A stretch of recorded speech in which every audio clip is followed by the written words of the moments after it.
Dear sisters and brothers of my YouTube family, today we're going to look at the meaning of this word and an example with grammar.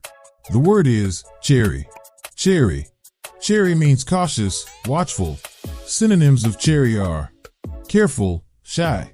Example: she was generally as chary and ashamed of tears as a boy. She was generally as chary and ashamed of tears as a boy. Here, chary is an adjective. An adjective is one of the 8 parts of speech. Adjectives provide further information about a noun. Specifically, they explain more about a noun's size, shape, age, color, origin, or material. Example: it's a lovely table. Did you see how big that dog was? Thanks for watching. I will be back with another video. Bye.